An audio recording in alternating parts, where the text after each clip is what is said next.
Introduction. No classroom would be complete without some form of effective classroom management. Do you find that you lean towards rewards as your primary classroom management strategy? Or are punishments your rule of thumb for keeping the classroom running smoothly? What about a little of both? Most teachers view classroom management strategies in terms of rewards or punishments. But what if neither of these techniques were used in the classroom? What sort of system would you use? Well, Marvin Marshall's classroom management strategy, discipline without stress, punishment or rewards, is a hierarchy of social development, which helps students increase self-responsibility, social awareness, and social responsibility while rejecting the rewards-punishment concepts of most classroom management models.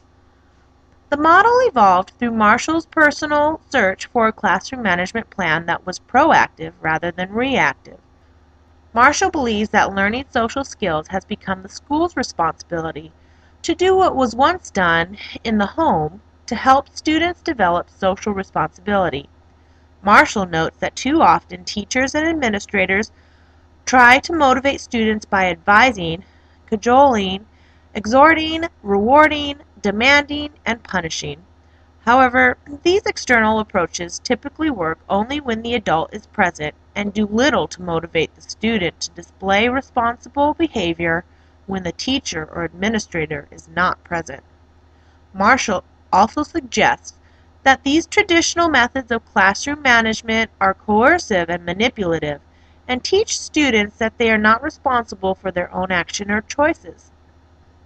Instead, Marshall stresses that it is important to tap into internal motivation and encourage students to take responsibility for their own behavior, use a non-coercive approach to classroom management, spend little time determining the motivation for behavior, teach students they choose their responses regardless of the situation, view misbehavior as a teachable moment instead of a problem, ask questions that effectively guide students to reflect and self-evaluate, and establish a safe environment for all students. With these, Marshall believes that appropriate classroom behavior is achieved as a result of awareness of appropriate standards of behaving, taught. In order to move students from behavior based on personal desires and goals to one of increasing social responsibility, Marshall created a hierarchy of social development. It is based on an ABCD table where A stands for anarchy, B for bullying or bothering, C for conformity, and D for democracy. The least desirable level is the A, while the most desirable is the D. The lowest level, anarchy. Classrooms operate without social order or in chaos. Students functioning at this level are noisy, fail to follow commands, and move throughout the classroom without permission. Individual students can be acting at the anarchy level, or the entire classroom can be operating in the anarchy level. This usually occurs when teachers are unprepared or lack general with-itness. If the teacher is hesitant to take control of the classroom, the students will take over because students operating at this level look for authority from adults. The second level, bullying or bothering, occurs when students bully other classmates or even the teacher. They make up their own rules, boss others, behave boisterously, break rules, violate the rights of others, and behave correctly only when the threat of punishment looms or an authority figure is present. Little learning takes place when students are in a constant fear of being bullied. When bullies are allowed to prevail, irresponsible and provocative behavior will be repeated, and patterns will be learned that carry throughout life. Therefore, bullying is detrimental to those. The process. Marshall identifies 3 phases of discipline without stress, punishments, or rewards. The 3 strategies are: number 1, teaching vocabulary and concepts; 2, checking for understanding; 3, using guided choices. Teaching the concept. Begin by teaching the social development hierarchy, A, B, C, and Ds. After the students become familiar with the A, B, C, and Ds of the social development hierarchy, the terms are no longer used except when reference is made only to their letters. Consider the age of the students. their maturity level, and the subject matter when developing a method in which to teach the concepts. Abstract concepts, such as anarchy, will need a different method of approach when teaching a second grader versus teaching a ninth grader. The key to teaching social development is to make the examples relevant to the community of learners and presenting the material in a variety of ways. According to Marshall, teaching the social development hierarchy is the foundation of the entire strategy because it creates awareness of social responsibility as a value, encourages students to exercise self-control and individual responsibility, emphasizes that students choose their own level of behaviors, helps students distinguish between appropriate and inappropriate behavior, empowers students by allowing them to analyze and correct their own behavior, encourages mature decision-making, focuses on labeling behavior, not people, leads to improved self-esteem, and serves as the first part in a three-part strategy to create and maintain a positive, non-coercive learning environment at all times. Checking for understanding. Checking for understanding is direct intervention for students who struggle with behaviors at the A or B level. When students disrupt the class, attention of the inappropriate behavior is brought to the student's attention through non-obtrusive techniques such as proximity control, establishing eye contact, using facial expressions, or giving a signal for attention such as raising hands or ringing a bell. If the behavior continues, the teacher then uses questions to check for understanding, but never in a coercive or negative manner. The purpose is to guide the student in acknowledging the level of behavior rather than to punish. In this step, the student is asked to reflect by identifying the level of chosen behavior, diverting the attention to the level and not the student's behavior, so the student feels no need to be defensive. Don't worry about asking the student why he or she did the behavior, because the teacher is encouraging awareness, not excuses. Check for understanding can be done with the class rather than on a one-to-one basis. Referring back to the ABCDs reinforces social development to the entire class rather than alienating the disruptive student.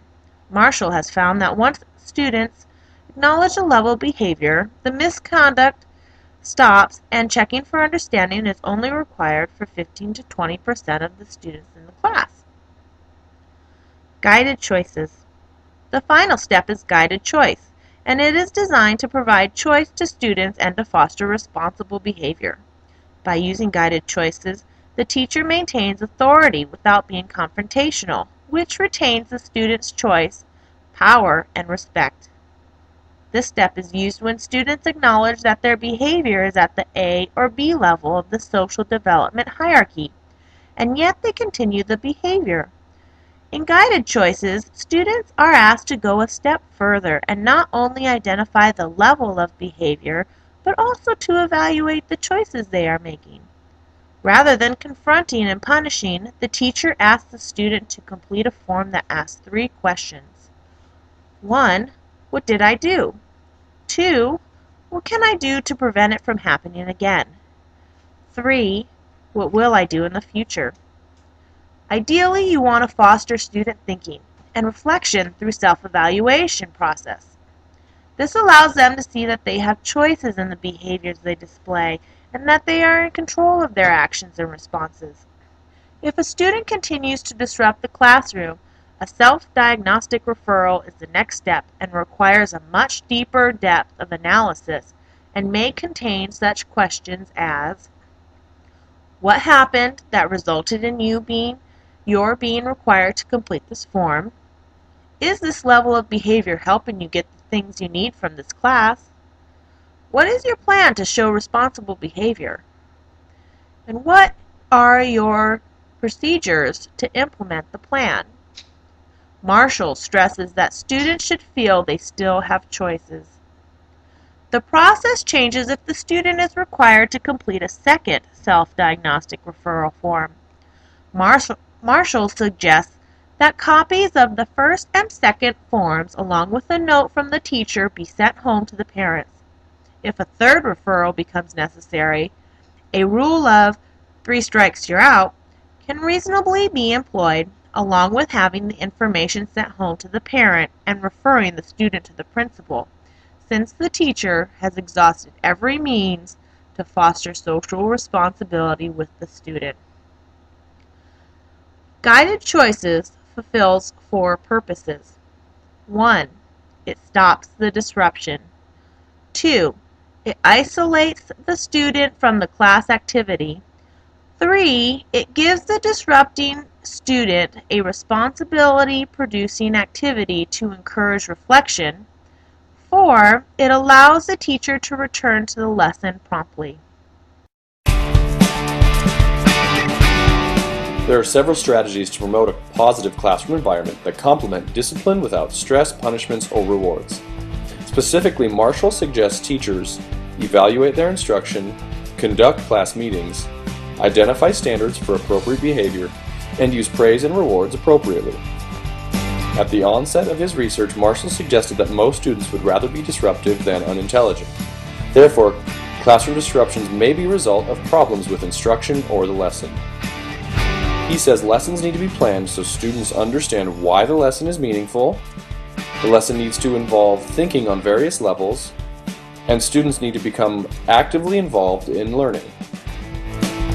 Teachers need to reflect upon lessons and determine if disruptions were related to curriculum, instruction, classroom management, or discipline. Prior to Marshall's research, a man named William Glasser had conducted studies that set forth the theory that classroom meetings can help with disruptions. Glasser suggests that class meetings be held to decide how to best conduct the business of school. Glasser believed that the cause of 95% of discipline problems stem from the feeling students have that no one will listen to them. Having regular class meetings in which problems are aired, the majority of discipline problems are eliminated. Marshall takes it a step further and states that classroom meetings provide excellent opportunities for students to practice communication and socialization skills. During these meetings, teachers get to develop a closer relationship with their students. Strategies for dealing with difficult students. This strategy acknowledges that some students will require special attention in order to help them become more responsible. Marshall suggests the following strategies when dealing with difficult students: using positive language, empowering students with choices, ask reflective questions, teach impulse control, give clear, concise directions for transitions, label distractions, ask for the difficult student's help to change behavior, and put the difficult student in charge by giving him or her more responsibility. Discipline without stress, punishments, or rewards is one of the fastest growing classroom management models in the country. It is well liked because of its emphasis on teaching self-discipline. However, it does have its criticism. One is the use of standards instead of rules. The argument being that people encounter rules throughout their lives and need to understand there are consequences for breaking them. Another concern is that the theory overlooks some of the serious problems students have by suggesting they simply choose to act or respond in certain ways. They say that on occasion, teachers need to learn why students are acting the way. In summary, discipline without stress, punishments, or rewards is a proactive classroom management system that is growing in popularity. The positive and systematic approach appeals to all teachers. The program promotes the internal motivation to develop responsibly. There are 3 phases: teaching the concepts, checking for understanding, and guided choices.